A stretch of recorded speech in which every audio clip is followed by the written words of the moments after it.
Hi everyone, myself Dr. Asha Pradeep, Medical Director of Oasis Care Ayurveda Treatment Specialty Center, Dubai. PCOD അല്ലെങ്കിൽ PCOS ഇന്ന് വളരെ common ആയിട്ട് നമ്മൾ contemporary life style ഡിസോർഡേഴ്സിൽ കേൾക്കുന്ന ഒരു പദമാണ്. പക്ഷേ ആളത്ര നിസ്സാരക്കാരനല്ല. ഒരു സ്ത്രീക്ക് PCOD അല്ലെങ്കിൽ PCOS ഉണ്ടെന്നതിനുള്ള ലക്ഷണങ്ങൾ 3 ക്രൈറ്റീരിയ ആയിട്ട് നമുക്ക് പറയാം.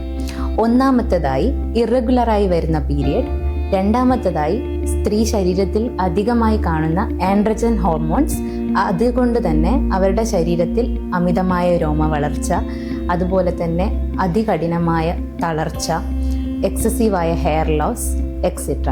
ആൻഡ് മൂന്നാമത്തെ ക്രൈറ്റീരിയ എന്ന് പറയുന്നത് ഒരു USG സ്കാൻ എടുത്തു നോക്കിയാൽ 10 അതിൽ കൂടുതലോ ആയിട്ടുള്ള ഫോളിക്കിൾസ് മെച്യൂർഡ് ആവാതിരിക്കുന്ന അവസ്ഥ. ഈ 3 ക്രൈറ്റീരിയയും കാണപ്പെടുന്ന സ്ത്രീകളിൽ നമ്മൾ PCOD അല്ലെങ്കിൽ PCOS ഉണ്ടെന്ന് പറയാം. ഇതിന് ആയുർവേദത്തിൽ തികച്ചും ശാസ്ത്രീയമായ രീതിയിൽ നമുക്ക് ചികിത്സയുള്ളതാണ്. ചികിത്സയിലൂടെ മാത്രമല്ല, ഒപ്പം തന്നെ ജീവിതശൈലിയിലുള്ള മാറ്റങ്ങൾ, കൃത്യമായ ഉറക്കം, കൃത്യമായ വ്യായാമം എന്നിവയും ഇതിനുവേണ്ടി സഹായിക്കുന്നു. ഇത്തരത്തിലുള്ള ലക്ഷണങ്ങൾ നിങ്ങൾക്കോ അല്ലെ നിങ്ങളുടെ പരിചയത്തിലുള്ള ആർക്കെങ്കിലും കാണപ്പെടുകയാണെങ്കിൽ നിങ്ങൾ തീർച്ചയായും ഒയാസിസ് കെയർ ആയുർവേദയുടെ ലേഡീസ് ട്രീറ്റ്മെൻറ്റ് സ്പെഷ്യാലിറ്റി വിങ്ങിനെ ഇന്ന് തന്നെ കോൺടാക്ട് ചെയ്യുക.